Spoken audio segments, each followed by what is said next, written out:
Bendiciones, hermanos. Gracias al Señor por la oportunidad que nos concede el compartir nuevamente con cada uno de ustedes. Y en esta ocasión estaremos hablando de un versículo que es de carácter controversial en muchos de los que lo discuten. Y la intención de todo ello es poder hablar del mismo de una manera cuidadosa. Y la intención también es poder compartir qué es lo que observamos de él,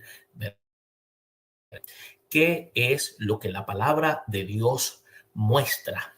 Por lo tanto, es importante que nosotros podamos entrar al texto de una manera cuidadosa y a la misma vez presentar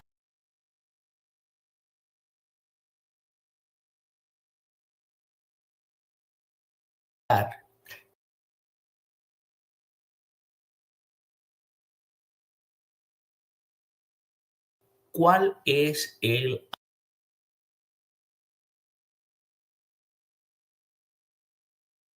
argumento que está presentando el autor, por encima de lo que nosotros podamos pensar. Y en este caso nos estamos refiriendo a la carta que escribe el apóstol Pablo a Tito.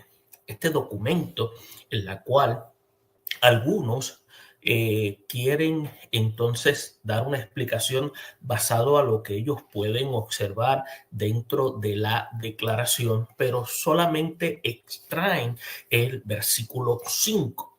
Pero nosotros tenemos que entender que cuando nosotros trabajamos un documento bíblico, tenemos que tomar en consideración todo el contexto.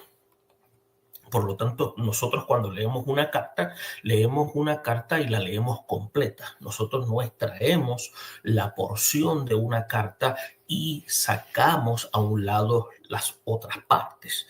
Por lo tanto, es importante que nosotros podamos comprender qué es lo que el autor está queriendo decir, y en esta ocasión qué es lo que el apóstol Pablo está queriendo dejarle saber a Tito. Es por eso que a través de este video queremos compartir con ustedes qué es lo que se está queriendo presentar en el mismo. Por lo tanto, es importante que cada uno de nosotros podamos conocer la postura de la palabra de Dios a través de la intención del autor. Teniendo eso claro, podemos entonces mirar la perspectiva de la óptica bíblica. Y es por eso que de esta manera buscamos entonces tomar en consideración, y aquí tenemos los versículos, pero vamos a tratar de ampliarlo mucho mejor. Y aquí tenemos de diferentes versiones, y vamos a tratar en esta ocasión de que ustedes puedan tener una idea. Aquí tenemos la versión Reina Valera de los 60, tenemos también Nueva Versión Internacional, como también tenemos Nueva Traducción Viviente. Ahora, es importante tener claro lo siguiente. Ahora, ¿qué diferencia hay de la carta que escribe el apóstol Pablo a Tito entre lo que quiere decir Reina Valera, quiere decir Nueva Versión Internacional y Nueva Traducción Viviente? Posiblemente a algunos no les interesa, pero el que quiere hacer un estudio, digamos, responsable, fuera de todo margen de prejuicio, sin tener una idea preconcebida, debe tomar en consideración que la carta de Tito, como ocurre con todos los documentos bíblicos, mantiene, si usted se da cuenta, un aspecto central, y es el mensaje. En otras palabras, el contenido doctrinal, en diferentes tipos de traducciones. Tanto aquí, revisión Reina Valera, Nueva Versión Internacional y Nueva Traducción Viviente. Pero pueden haber diferencias de estilo, pueden haber diferencias de vocabulario, y debido al énfasis hay lo que se llama en este aspecto lo que se conoce como particularidades de la versión. Y vamos rápidamente a dejarles saber que es importante que ustedes entiendan esto. Por lo tanto, el estilo del lenguaje, usted puede ver, para poder trabajar el versículo en cuestión, usted debe de haber leído toda la carta. No puede concentrarse simplemente en el versículo en cuestión. Por lo tanto, en otras palabras, cuando usted lee la carta, es bueno entender, tiene que conocer obviamente el trasfondo histórico. Pero como estamos enfocados ahora en el aspecto del estilo, usted va a notar que Reina Valera utiliza lo que se llama un español más clásico, un estilo más solemne, un contenido más formal, y refleja lo que se llama esa herencia del siglo XVI. Y aunque ha sido revisada, sigue lo que se llama manteniendo ese lenguaje que se llama arcaico en ciertos términos. Y usted puede notar ese aspecto en el capítulo 2, específicamente en el versículo 11, cuando dice, porque la gracia de Dios se ha manifestado para salvación a todos los hombres. Cuando usted verifica en la nueva versión internacional, usted va a ver que la versión internacional utiliza un español más contemporáneo, es más accesible, es fácil de entender, y para el lector moderno tiende entonces a inclinarse mejor en la nueva versión internacional, porque cuando hace lectura de ese versículo del capítulo 2, versículo 11, encuentra que dice, en verdad Dios ha manifestado a toda la humanidad su gracia, la cual trae salvación.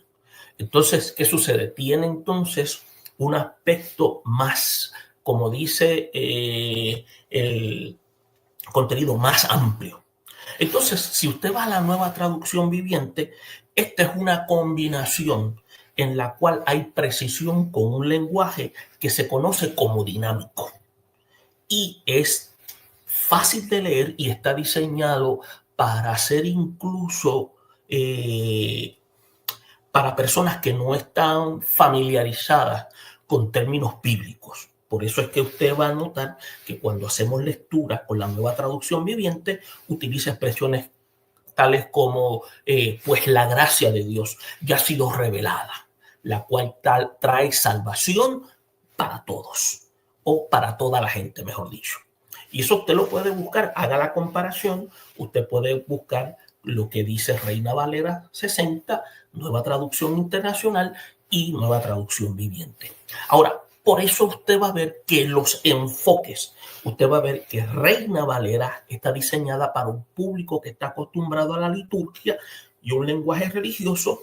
La nueva versión internacional busca ser accesible y comprensible para un lector moderno sin perder lo que se llama la profundidad doctrinal. Entonces, por eso es que es más adecuada para hacer estudios bíblicos y lecturas comunitarias. Ahora, la nueva traducción viviente es más dinámica porque se enfoca a hacer más clara a los lectores que son nuevos o personas que no están acostumbradas al lenguaje bíblico, con frases que son estructuradas por lo que se llama más bien el mensaje que se habla comúnmente o el tecnicismo nomenclatura, y desean algo más inmediato.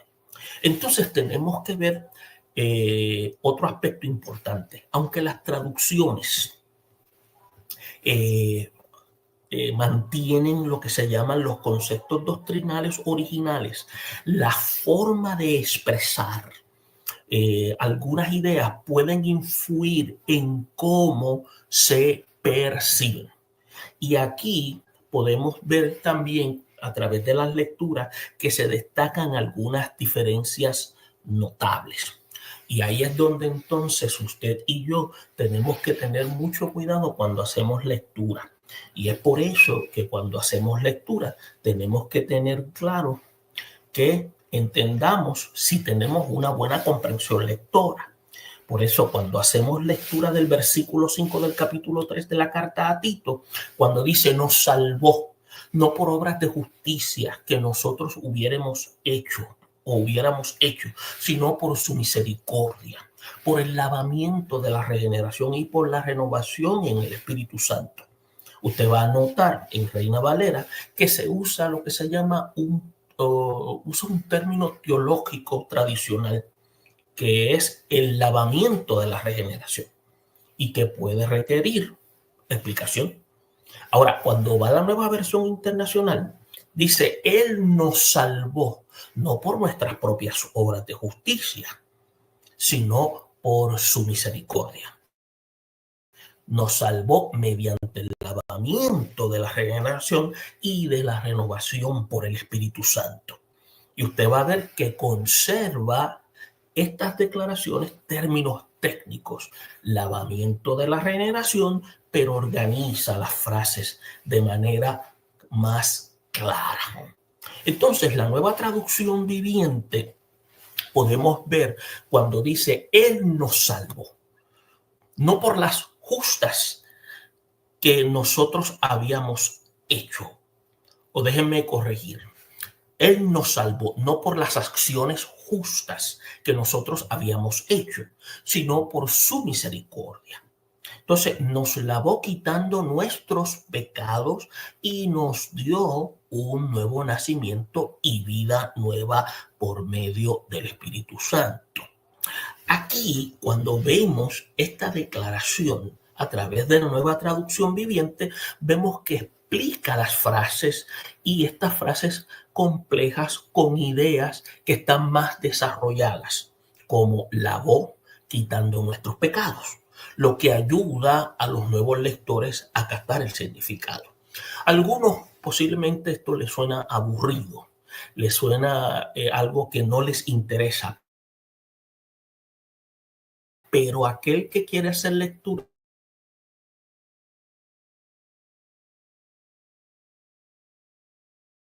responsable del autor.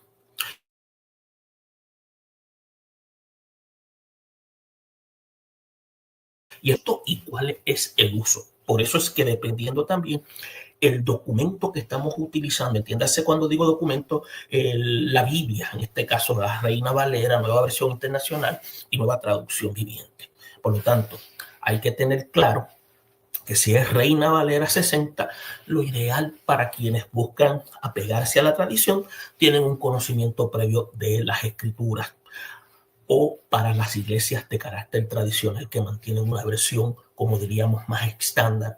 Entonces, la nueva versión internacional, que es excelentísima para la enseñanza y el discipulado moderno y es ampliamente utilizada con textos académicos y en comunidades eclesiásticas contemporáneas. Y la nueva traducción viviente, que es muy útil para el evangelismo y para nuevos creyentes o para quienes tienen la dificultad con versiones formales. Por lo tanto, es algo que queremos dejar claro porque es importante que cuando hacemos análisis bíblico, ya sea de un versículo de la escritura exclusivo, no podemos divorciarlo. Siempre tenemos que tomar en consideración su contexto. Y es por eso que tenemos que tener en consideración, cuando hacemos este análisis, el lenguaje, el enfoque, la audiencia. Si usted se va a dar cuenta, Reina Valera es formal, es clásico, es arcaico. Nueva versión internacional es moderno, es accesible. Nueva traducción viviente es dinámica, es conversacional. En el aspecto del enfoque, eso que le mencioné ahora mismo, es cuestión de lenguaje. En el cuestión de enfoque, Reina Valera es tradicional, es profunda y es teológica. Pero nueva traducción viviente tiene claridad, tiene equilibrio y ese equilibrio es doctrinal. En la nueva traducción viviente usted va a notar que hay comprensión inmediata. Entonces, la audiencia, Reina Valera 60, tiene lectores con experiencia bíblica. Nueva versión internacional es un público contemporáneo, mientras que nueva traducción viviente es para nuevos creyentes o jóvenes. Eso varía usted y yo. Yo tengo los tres. Ayuda muchísimo, especialmente cuando se va a enseñar o cuando se va a exponer un sermón.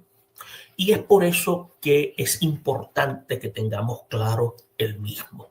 Por lo tanto, la razón por la cual hacemos este señalamiento es porque cuando vamos a trabajar un documento de la escritura, independientemente que sea, en este caso, una carta, ya sea pastoral o sea una carta general, tenemos que tomar en consideración estos aspectos que se mencionan dentro del documento. Ahora, ¿qué es lo que nos quiere decir el apóstol Pablo en el versículo 5 del capítulo 3 de la carta a Tito? Es importante entonces conocer cuál es la intención del apóstol. Pues tenemos que conocer prácticamente factores de trasfondo. Como habíamos dicho anteriormente, hay que leer la carta primeramente.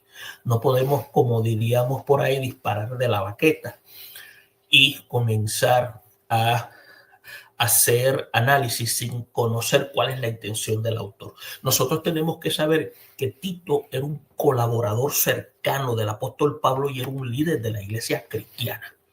Era este hombre, entiéndase Tito, era de origen gentil y usted puede ver a través de la carta que se escribe en Gálatas capítulo 2, 3, que se habla sobre él. Y Tito había demostrado que había sido un líder capaz y era un hombre condenado en tareas dedicadas como poder mediar con problemas en el área de Corinto. Y usted puede ver en la segunda carta que se escribe a los corintios, específicamente lo puede buscar el capítulo 8, los versículos 6 y también puede ver en los, si no me equivoco, versículos 16 y 17. Entonces, en la carta, Pablo lo que hace es que le da instrucciones específicas para que él pueda liderar y organizar a la iglesia que está en Creta. Teniendo esto como elemento, usted va a ver que el propósito de la carta era para instruir sobre cómo liderar la iglesia. Entonces, este aspecto de la organización de la iglesia mediante un nombramiento de ancianos y pastores calificados. Y eso usted lo va a ver inmediatamente en el capítulo 1 en el versículo 5 al 9. Y va a empezar a ver a través del versículo 10 y 16 de ese capítulo 1 que le enseña la sana doctrina para contrarrestar los falsos maestros. También va a haber en el capítulo 2 la exhortación a la vida cristiana práctica en diferentes grupos y de la comunidad. Y sobre todo en ese mismo capítulo 2, los versículos 11 y pasando del 3 hasta el hasta el capítulo 8, hasta el versículo 8, perdón, del versículo 11 del capítulo 2 hasta el capítulo 3, versículo 8, usted va a ver algo importante. Escuche bien, la importancia de una vida piadosa como testimonio ante una sociedad corrupta. Por lo tanto, el mensaje está dirigido a la iglesia. Entonces, cuando usted se da cuenta, era porque Creta, que era una isla que estaba en el Mediterráneo, era una cultura corrupta, inmoral. Entonces, Pablo tiene que entonces equipar en el campo del liderazgo aún más y actualizar a este hombre Tito. Entonces, usted puede ver que se ve la razón por la cual se escribe el documento. Y teniendo esto claro, podemos entonces indagar cuidadosamente en lo que se refiere en los versículos y capítulos siguientes de una manera más detallada. Es por eso que cuando vamos a entrar ahora al capítulo 3, podemos ver cuando se hace la lectura que se debe iniciar no desde el versículo 5, sino desde el versículo 1, cuando dice, recuérdales que se sujeten a los gobernantes y autoridades, que obedezcan, que estén dispuestos a toda buena obra, que nadie a que a nadie difamen, que no sean pendencieros, sino amables, mostrando toda mansedumbre para con todos los hombres. Y usted va a notar que en el versículo 3 dice, porque nosotros también éramos en otro tiempo insensatos, rebeldes, extraviados, esclavos de concupiscencias y deleites diversos, viviendo en malicias y envidias, aborrecibles y aborreciéndonos unos a otros. Estoy leyendo versión 60. Entonces dice el versículo 4, pero cuando se manifestó la bondad de nuestro Salvador y su amor para con los hombres.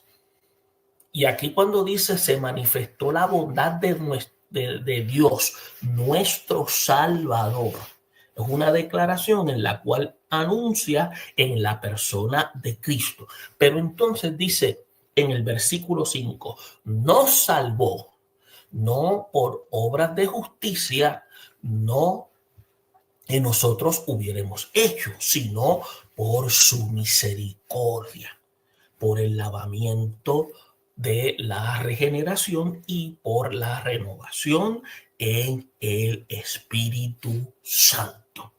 Y este es el versículo en la cual en muchos lugares le han dado interpretaciones en la cual ha despertado muchas interrogantes. Pero es importante que cada uno de nosotros seamos responsables en hacer un buen trabajo de interpretación, tomando en consideración siempre qué es lo que el autor le está queriendo presentar a el destinatario. Entonces, el versículo 6, que es lo que le sucede al texto, dice, el cual derramó en nosotros abundantemente por Jesucristo, nuestro Salvador, para que justificados por su gracia, viniésemos a ser herederos conforme a la esperanza de la vida eterna. Es interesante entonces cómo se puede ver la intención de lo que el apóstol está queriendo decir. Primero dice, nos salvó. Entonces, en este punto central, la salvación, Pablo la declara que es Dios quien toma la iniciativa para salvarnos. Entonces, la salvación es un acto de gracia divina. Eso no tiene discusión. No es una conquista humana. Y eso es algo que tenemos claro.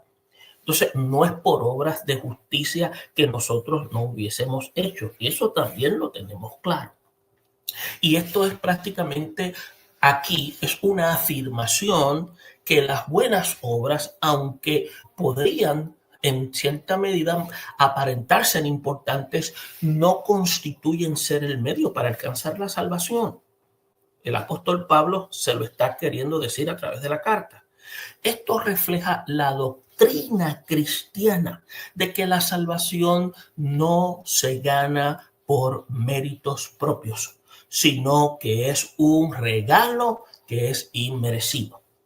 Por eso es que usted va a notar cómo el apóstol Pablo enfatiza la incapacidad del ser humano para justificar su pecado mediante actos personales. Ahora, esto está en línea con lo que dice el capítulo 2 de Efesios 8:9, donde se dice que somos salvos por gracia mediante la fe. Pero esto no es, según algunos piensan, que es para un grupo selecto. No, es para todo aquel que abraza el mensaje del evangelio del reino. Entonces, cuando dice, sino por su misericordia, aquí la salvación proviene exclusivamente de la compasión de Dios hacia la humanidad caída. Escuche bien, humanidad caída. Y la misericordia divina, que es el motor. Escuche bien, la misericordia divina constituye ser el motor que mueve, que empuja a Dios a actuar en favor del hombre, no por obligación, sino por amor. Dios nos ama no porque nosotros seamos buenos. Dios nos ama a pesar de que nosotros seamos malos. Y es por eso que esa demostración de ese amor se hace patente. Y esa forma que Él lo hace patente es Él mismo encarnándose en la persona del Verbo o en la persona del Logos. Y es por eso que esta misericordia no tiene condiciones previas, sino que se otorga de manera generosa. Ahora hay algo importante, habla también de la expresión por el lavamiento de la regeneración. Ahora, el lavamiento de la regeneración, este aspecto se está refiriendo al nuevo nacimiento espiritual, en la cual es un cambio interior y radical en el ser humano. El lavamiento sugiere limpieza o purificación. No es un bautismo, no es un bautismo en agua. Es un lavamiento en el aspecto espiritual, en la cual es simbolizado en el perdón de los pecados, y es un término que está asociado al término del bautismo porque somos sumergidos en Cristo. Pero el énfasis está en el cambio espiritual interno más que en el acto ritual. Ahora, cuando se habla de la regeneración, y esto es importante, esto implica que es un nuevo comienzo. En otras palabras, somos transformados en una nueva creación en Cristo. Busque la referencia. El apóstol Pablo a los de Corintio, en la segunda carta, en el capítulo 5, versículo 17, lo declara. Y es por eso que cuando hace esta afirmación, quiere decir que hay un nuevo comienzo para los que ya han sido regenerados. Y es por eso que por la renovación en el Espíritu Santo, en la cual es un proceso continuo que implica un cambio constante hacia la semejanza de Cristo. Por tanto, el Espíritu Santo es el agente de esta obra de transformación, quien habita en el creyente y lo capacita para vivir conforme a los propósitos de Dios. Esta renovación no es algo que el hombre puede hacer por sí mismo. Esto es una obra completamente del Espíritu Santo.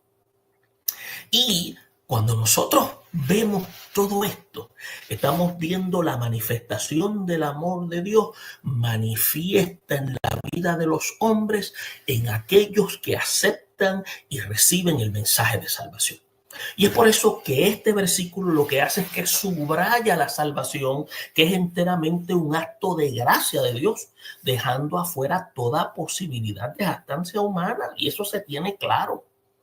Eso no hay ningún tipo de duda, pero no se está refiriendo a personas específicas, sino a todos aquellos que creen. Y hace una invitación a confiar en la misericordia de Dios y a reconocer la obra regeneradora y renovadora del Espíritu Santo a nuestras vidas. Y también lanza un desafío a responder con gratitud y obediencia a la gracia de Dios, permitiendo que su espíritu continúe transformando día tras día, porque esa obra es de carácter progresivo. Ahora, fíjense nuevamente, volvemos y leemos, nos salvó no por obras de justicia que nosotros hubiéramos hecho, sino por su misericordia, por el lavamiento de la regeneración y por la regeneración en el Espíritu Santo. Usted va a notar que nos salvó constituye ser la idea central del versículo y está en un aspecto implícito, porque el sujeto implícito es Dios. Es una declaración de carácter principal, porque afirma la acción de Dios para salvarnos. Entonces, usted va a ver que también hay un aspecto en la cual se podría llamar como una cláusula negativa, subordinada. ¿Por qué? Porque aquí esta cláusula negativa subordinada se está refiriendo a que no por obras de justicia que nosotros hubiéramos hecho. Eso es. Explica lo que no es la causa de salvación. A eso es lo que se refiere. No es por obras de justicia. Y aquí alude a las acciones realizadas por el ser humano. Yo no puedo, yo necesito que Dios intervenga. Yo no tengo la capacidad. Lo único que yo puedo aportar son mis pecados. Y la única manera que yo puedo aportar mis pecados es reconociendo que soy pecador. Entonces, que nosotros hubiésemos hecho. Entonces, califica las obras dejando claro que no tiene influencia en la salvación. Eso es esa cláusula negativa. Entonces, también estamos viendo una causa. Dice, sino por su misericordia. Esa es la causa, la misericordia. Y aquí esto contrasta con la causa negativa anterior, que viene siendo por obras de justicia hecha por los hombres. Y señala aquí que la salvación es resultado de la misericordia de Dios y no de méritos humanos. Ahora, cuando observamos esto cuidadosamente y volvemos y retomamos el aspecto por el lavamiento de la regeneración, se describe el medio específico del cual Dios salva.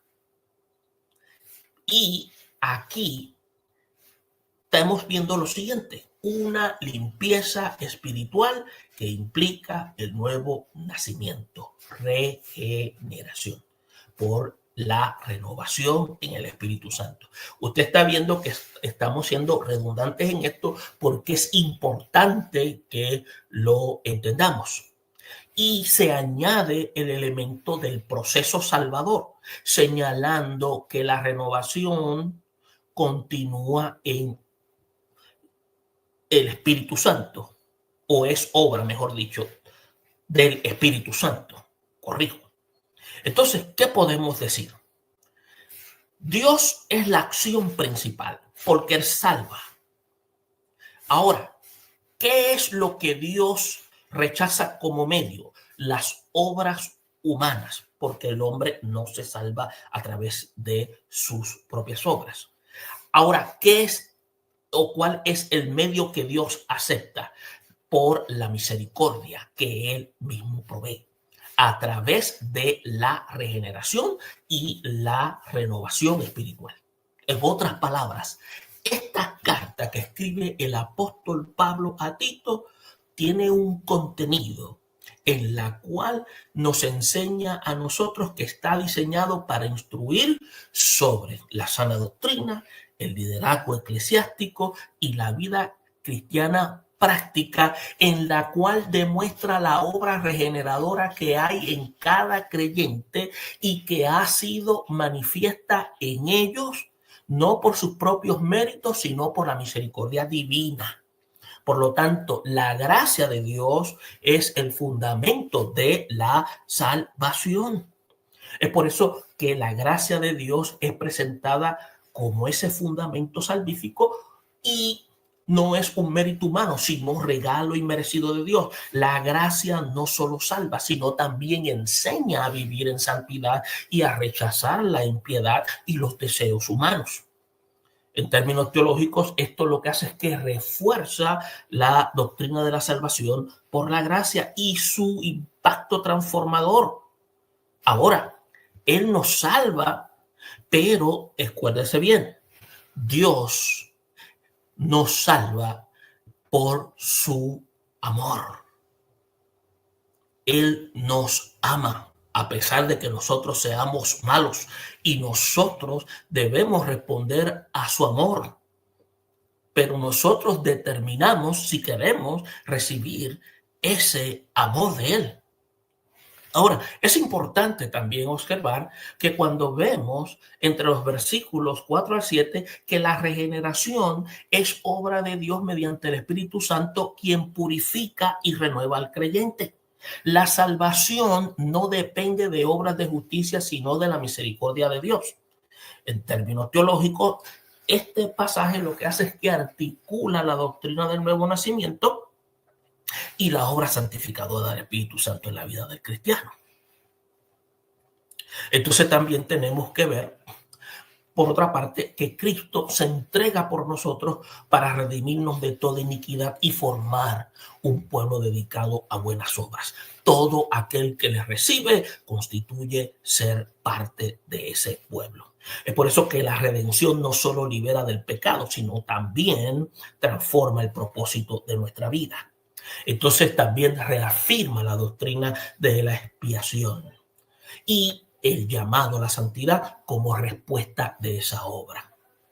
Por lo tanto, tenemos que ver que la fe cristiana debe manifestarse en la conducta diaria mediante la obediencia a las autoridades, la mansedumbre y las buenas obras. También tenemos que ver que estas buenas obras no salvan, pero son el fruto evidente de lo que se conoce una fe genuina. Entonces se resalta la relación entre la justificación, santificación, mostrando cómo la salvación transformada lleva a una vida fructífera. También tenemos que entender que la prioridad aquí es que cuando el apóstol Pablo escribe, usted y yo tenemos que observar que todo lo que antecede al texto es cómo el apóstol se enfoca a los líderes de la iglesia que deben ser capaces para poder enseñar la sana doctrina, refutar a los falsos maestros, y vemos que la verdad del evangelio constituye ser crucial para el desarrollo de las comunidades y que éstas puedan ser sanas y espiritualmente maduras. Y aquí comunidades, congregaciones, y que éstas puedan ser impacto en las comunidades que todavía no han conocido la experiencia de salvación. Esto, en otras palabras, subraya la autoridad y la suficiencia de la Escritura como base para la doctrina y la enseñanza. Otro aspecto importante en el aspecto de la eclesiología, que es la vida y liderazgo de la iglesia. Por eso es que los líderes deben ser hombres de carácter irreprochable y deben estar bien organizados para enfrentar la corrupción y, entiéndase, corrupción doctrinal y de carácter social.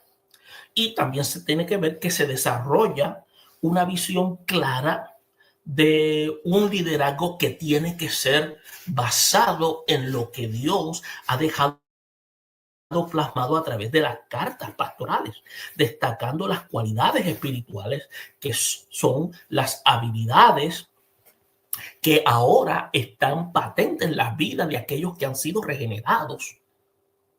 Y es importante ver que tenemos una misión y testimonio cristiano. Ahora, los cristianos deben vivir de tal manera que adornen la doctrina de Dios ante los no cristianos. Entiéndase, los no creyentes. La conducta cristiana tiene un impacto evangelístico reflejando la verdad del evangelio al mundo. En otras palabras, en un término teológico, se vincula la misión de la iglesia con la responsabilidad ética del creyente. Entonces, ahora, ¿qué podemos decir? Lo que podemos indicar es que la salvación por gracia, mediante la fe, lo presenta el apóstol Pablo a través de esta carta. También podemos ver la regeneración y la renovación por el Espíritu Santo, y tenemos que ver que la obra de la redención es a través de Cristo, el papel de la transformación de la sana, transformador de la sana doctrina se presenta a través de la carta, y la necesidad de un liderazgo eclesiástico sólido y la conexión entre la fe y las buenas obras, que es como el resultado de la regeneración que hay en aquellos que han recibido a Jesucristo. Y otro aspecto importante, y a veces que se ha escuchado, que si puede haber regeneración sin salvación. Y hay algo que debemos tener claro, Cuando escuchamos esta declaración, tenemos que decir lo siguiente: no puede haber regeneración sin salvación, ya que ambas están intrínsecamente conectadas, están integradas. La regeneración es la obra sobrenatural del Espíritu Santo que transforma el corazón de una persona dándole vida espiritual. Y eso usted lo puede encontrar en lo que el apóstol Pablo le escribe a los de la carta a los Efesios. Y usted lo puede encontrar en el capítulo 2, versículo 1 al 5, cuando dice: y Él os dio vida a vosotros cuando estábamos muertos en vuestros delitos y pecados, en los cuales anduvisteis en otro tiempo siguiendo las corrientes de este mundo, conforme al príncipe de la potestad del aire, el espíritu que ahora opera en los hijos de desobediencia, entre los cuales también nosotros vivimos en otro tiempo en los deseos de nuestra carne, haciendo la voluntad de la carne y de los pensamientos, y éramos por naturaleza hijos de ira, lo mismo que los demás. El versículo 4 dice: pero Dios, conjunción adversativa, que neutraliza lo que antecede para darle validez a lo que sucede, dice que es rico en misericordia por su gran amor con que nos amó, aun estando nosotros muertos en pecados, nos dio vida juntamente con Cristo. Por gracias sois salvos. Entonces, cuando vemos esto, podemos decir que esta obra conduce inevitablemente a la salvación, ya que es una persona regenerada y responde en fe. Escuche bien, la persona responde en fe y arrepentimiento al llamado de Dios, como dice Juan 3, versículo 3 al 8. Mire lo que dice, respondió Jesús y le dijo: de cierto digo que el que no naciere de nuevo no puede ver el reino de Dios. Por eso es que Nicodemo le dijo: ¿cómo puede un hombre nacer siendo viejo? ¿Puede acaso entrar por segunda vez en el vientre de su madre y nacer? Respondió Jesús: de cierto te digo que el que no naciere del agua y el espíritu no puede entrar en el reino de Dios. Lo que es nacido de la carne, carne es. Lo que es nacido del espíritu, espíritu es. No te maravilles de lo que te dije, o es necesario nacer de nuevo. El viento sopla de donde quiere y oye su sonido, mas ni sabe de dónde viene ni a dónde va. Así es todo aquel que es nacido del Espíritu. Y es por eso que puede haber apariencia de regeneración sin que haya una salvación genuina. Y esto ocurre cuando alguien muestra cambios externos, como una moral mejorada o un interés en las cosas de Dios, pero no ha experimentado lo que se llama una conversión verdadera ni ha depositado una fe plenamente en Cristo, como lo declara el evangelista Mateo en el capítulo 7, versículos 21 al 23. Entonces, este caso, o mejor dicho, podemos decir que los cambios externos provienen de una obra transformadora del Espíritu Santo como resultado a la obra interna que ha hecho el Espíritu Santo.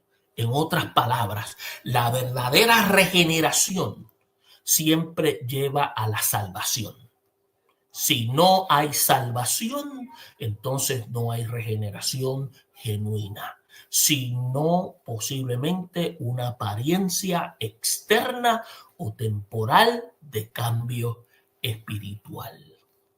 Y es de esta manera como nosotros podemos analizar en cierta medida el enfoque de lo que el apóstol Pablo está queriendo plasmar a través de la carta.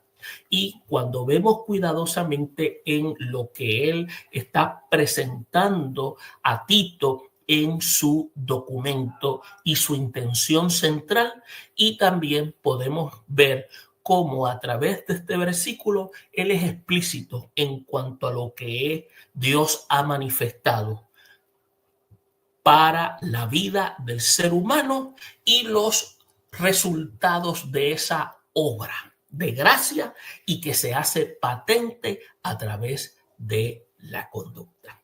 Bendiciones a todos y esperamos en otra ocasión seguir compartiendo con cada uno de ustedes. Bendiciones.